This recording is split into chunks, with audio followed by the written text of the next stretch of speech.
Assalamualaikum warahmatullahi wabarakatuh. Kami dari kelompok 7 akan mempresentasikan tentang Grab Indonesia yang beranggotakan saya Wicaksmira Rasapsari, lalu ada El Aziz, Muhammad Rizky, dan One Septilosianto. Baik, yang pertama akan dijelaskan oleh saya. Setelah melihat tayangan tadi, bisa kita lihat kan bagaimana si aplikasi Grab sendiri sudah multinasional lah. Dia udah awalnya dari Singapura, Malaysia, dan di Indonesia itu merupakan salah satu konsumen terbanyaknya. Nah, transportasi online sendiri sudah menjadi kebutuhan hidup terlebih untuk masyarakat Indonesia. Dan aplikasi ini, transportasi online ini sudah menjelma menjadi super aplikasi yang dimana kebutuhan manusia ada di dalamnya. Mau pergi, tinggal minta jemput sama Grab. Mau makan, tinggal pesan. Mau antar barang, bisa. Nah, apa sih yang nggak bisa gitu? Grab Indonesia sendiri merupakan salah satu super aplikasi online yang sudah dinobatkan sebagai korporasi Dekakon. Dia tuh startup, perusahaan baru yang belum lama berdiri, tapi udah masuk ke Dekakon. Nah, di sini lalu ada Kamadi Brata. Nah, beliau sebelum bergabung dengan Grab Indonesia telah beberapa kali memimpin perusahaan-perusahaan multinasional, salah satunya adalah AirAsia.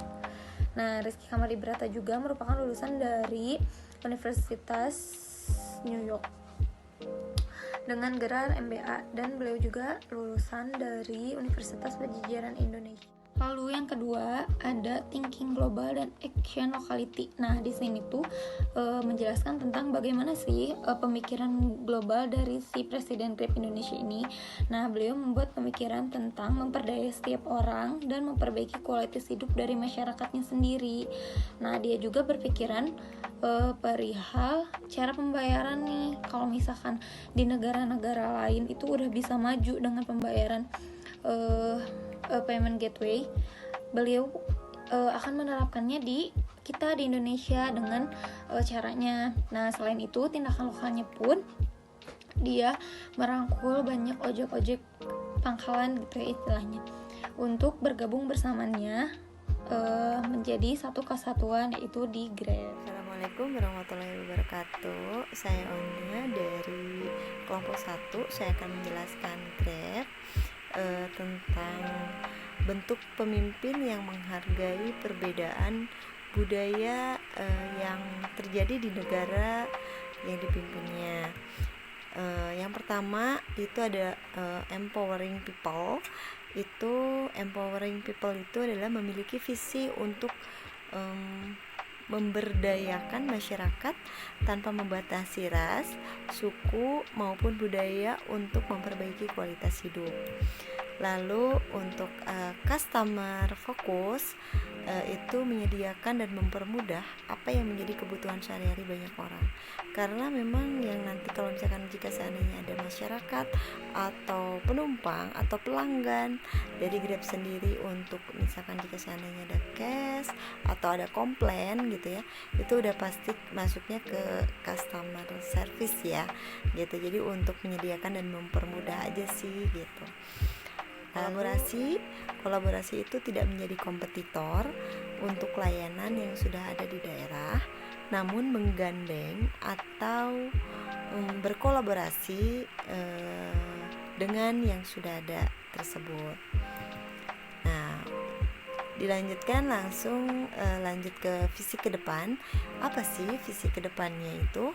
Visi ke depan dari Grab tersebut ialah menyediakan akses-akses yang sulit didapatkan di daerah pedalaman Indonesia. Salah satunya contohnya akses kesehatan dengan teknologi. Oke, mungkin kalau dari saya cukup segitu aja. Mungkin dilanjut sama teman-teman saya yang lain. Silakan. Assalamualaikum warahmatullahi wabarakatuh. Assalamualaikum warahmatullahi wabarakatuh. Saya di sini Muhammad Rizky akan melanjutkan presentasi dari kelompok. Yang selanjutnya adalah gaya kepemimpinan dalam perusahaan Grab. Yang pertama, perusahaan Grab atau yang sekarang dipimpin oleh Mas Rizky Ramadi Berata selaku Presiden Grab Indonesia, beliau mengatakan bahwa winner talk all atau pemenang mengambil semuanya. Itu menjadi visi yang dilakukan oleh Presiden dari Grab Indonesia. Makanya apa yang dilakukan oleh Grab ini mengakuisisi atau melebarkan sayap juga gitu. Termasuk dibelinya perusahaan Uber gitu yang menjadi ekspansi Grab khususnya di Indonesia. Mereka yang awalnya hanya Grab Car gitu kan, mulai merambah ke bike ke motor juga gitu kan, terus ke food juga, terus ke pengantaran barang juga. Mereka terus memperlebar lini bisnis mereka, atau mereka memperlebar perusahaan agar semakin untung khususnya di Indonesia gitu kan. Makanya terkait gaya kepemimpinan Grab ini, mereka ekspansi kemana-mana gitu kan. Yang kedua adalah integritas. Menurut beliau, integritas itu penting dimiliki oleh seorang pemimpin. Apalagi Grab ini memiliki karyawan yang cukup banyak, bahkan ribuan lebih gitu kan. Kalau misalnya seorang pemimpin tidak mempunyai integritas, bagaimana pemimpin ini dapat dipercaya gitu oleh bawahannya gitu. Harus menjadi role model seorang pemimpin itu menurut beliau. Yang kedua adalah inovasi. Grab adalah salah satu perusahaan teknologi yang hadir dan tentu harus mempunyai inovasi yang luar biasa gitu. Tentunya dengan perubahan era di zaman sekarang yang sangat begitu cepat. Oleh sebab itu, tanpa memiliki inovasi dalam memimpin sebuah perusahaan yakni Grab, itu sangat tidak mungkin bagi yang saya lihat itu. Sebab itu inovasi menjadi hal yang sangat penting. Ada istilah kan kreatif and inovatif gitu. Yang keempat ada konsisten. Salah satu hal juga yang harus dimiliki oleh seorang pemimpin. Ya sangat jelas lah. Kalau misalnya anggap aja kita dipimpin oleh orang atau pemimpin yang nggak konsisten gitu, gimana kita mau gitu kan? Pemimpin kita ajak pelan gitu kan. Pokoknya seorang pemimpin itu harus konsisten. Ketika dia mengatakan A, harus sesuai dengan apa yang dia katakan, dengan apa yang dia amalkan gitu. Jangan sampai kan dari mulutnya apa gitu, apa yang dia bicarakan dan apa yang dia kerjakan juga beda gitu kan. Oleh sebab itu harus konsisten lah gitu kan. Terus konsisten dalam hal ketika menjalani sesuatu hal itu jangan sampai udah bikin misi kayak gini gitu kan, baru 20% berjalan nggak dilakuin gitu kan. Karena kayak gitu. Jangan sampai apalagi memimpin sebuah perusahaan yang sangat besar gitu, nggak mungkin kan orang yang sangat labil gitu kan. Yang kelima, menurut beliau seorang pemimpin itu harus introspeksi gitu. Kenapa? Karena biasanya orang yang sudah ada di pucuk pimpinan itu nggak merasa bahwa dia tuh salah, apalagi dikritik oleh bawahannya gitu kan. Dia ngerasa bahwa saya lah yang paling hebat, saya adalah pemimpin, saya yang memimpin kalian harus patuh sama saya. Itu udah nggak bisa sekarang. Artinya pemimpin itu harus mengintrospeksi pada dirinya sendiri bahwa sebenarnya dalam saya memimpin perusahaan ini selama 3 bulan, mungkin misalnya contohnya apakah ada kekurangan nggak ya. Terus dalam hal ini saya marketing ada yang kurang nggak ya gitu kan. Itu harus introspeksi sama diri sendiri gitu. Jangan sampai seorang pemimpin, apalagi memimpin perusahaan besar seperti ini menurut beliau selaku Presiden Grab Indonesia, dia harus mempunyai budaya introspeksi pada dirinya sendiri. Yang keenam, lanjut ya, harus punya sikap yang percaya diri. Jadi sebelum seorang pemimpin itu memberikan semangat pada karyawannya, ya lu harus percaya diri, kamu harus percaya diri. Gimana coba orang yang memberikan motivasi untuk percaya diri dimiliki oleh seorang karyawan, ternyata pemimpin tersebut juga nggak percaya diri gitu. Ya, jangan haraplah kalian mau meyakinkan orang sedangkan diri kalian juga nggak yakin. Makanya menurut beliau sikap percaya diri ini harus dimiliki oleh seorang pemimpin. Oke, next. membangun tim kerja di perusahaan Grab. Yang dilakukan adalah melibatkan milenial dalam budaya perusahaan yang sangat menyenangkan. Oke, jadi apa yang dilakukan oleh Grab ini menarik sebenarnya. Kenapa? Karena mereka melibatkan banyak milenial di dalam perusahaannya. Kenapa milenial? Karena dia rasa perusahaan yang bergelut di dunia teknologi ini harus diisi oleh orang-orang muda, orang-orang milenial yang tentu cepat dan tangkap dalam perubahan zaman. Oleh sebab itu, mereka berharap bahwa budaya perusahaan yang menyenangkan ini akan menjadi salah satu dasar para millennials untuk lebih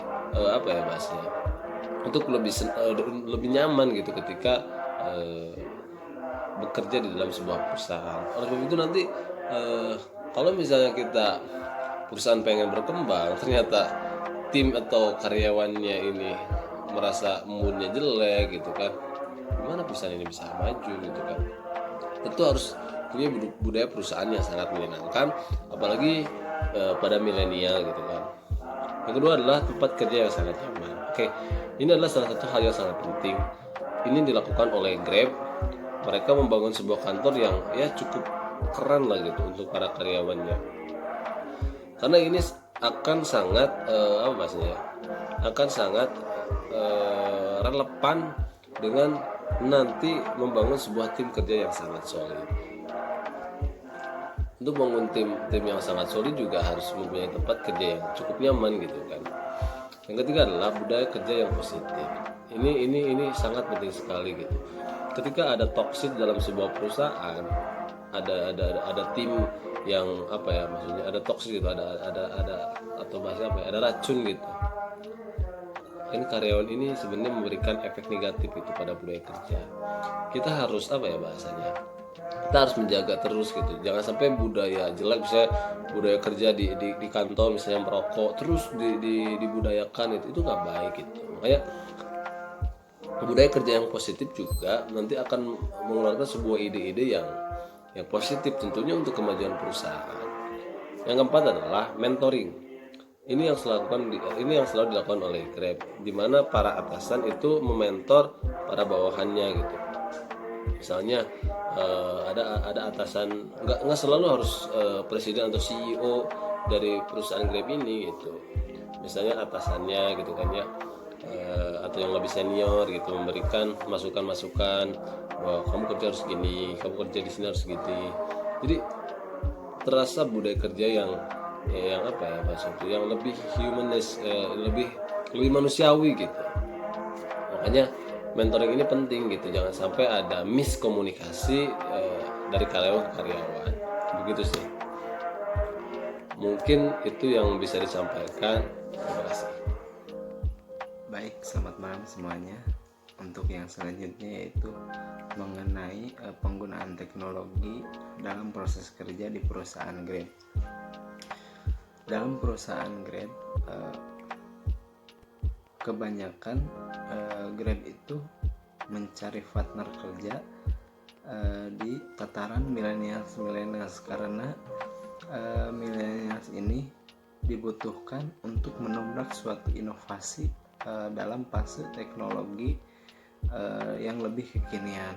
Karena mau tidak mau milenial terbiasa dengan menggunakan suatu digital teknologi ini, karena kesehariannya itu yaitu yang digunakan serba teknologi. Di era ini segala sesuatu itu harus serba teknologi ya, karena tidak dipungkiri saat ini semua orang menggunakan gadget dalam kebutuhannya seperti berbelanja atau transportasi dan sebagainya. Dengan teknologi, Grab bisa membantu dan mempermudah untuk mengakses semua kebutuhan dan keinginan masyarakat itu lebih cepat dan efisien. Karena dengan teknologi semua akan diakses dengan mudah dan lebih cepat tentunya. Oke, yang selanjutnya yaitu orientasi kerja yang digunakan oleh perusahaan Grab. Yang pertama yaitu integritas. Tentunya di semua perusahaan integritas itu hal yang sangat penting dan pokok, karena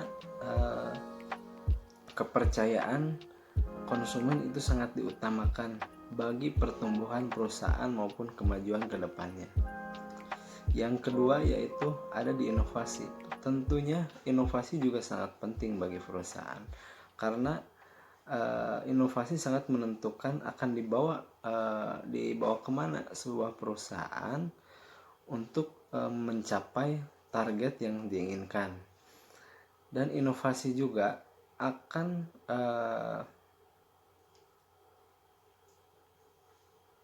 tahu karakter perusahaan akan seperti apa. Tentunya inovasi-inovasi yang dibentuk sangat berpengaruh atas berlangsungnya suatu perusahaan dalam menjalankan sistem-sistem yang ada atau yang dibentuk oleh suatu perusahaan tersebut. Karena di zaman sekarang inovasi itu sangat dipentingkan. Kalau tidak berinovasi berarti perusahaan tersebut kurang siap untuk bersaing.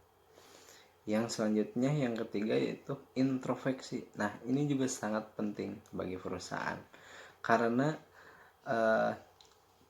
untuk mengukur suatu langkah atau kinerja suatu perusahaan telah mencapai sampai di mana kinerja suatu perusahaan tersebut dan apa saja yang belum tercapai di perusahaan tersebut.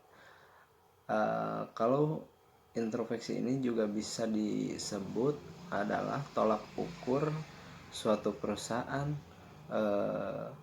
menuju capaian target yang sangat diinginkan oleh suatu perusahaan, karena hal ini penting bagi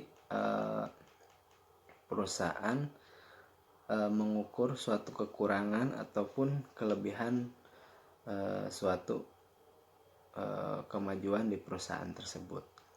Mungkin demikian presentasi dari kelompok kami. Mohon maaf bila ada kesalahan. Ditutup dengan doa. Rabbana atina fid dunya hasanah wa fil akhirati hasanah wa qina adzabannar. Wassalamualaikum warahmatullahi wabarakatuh.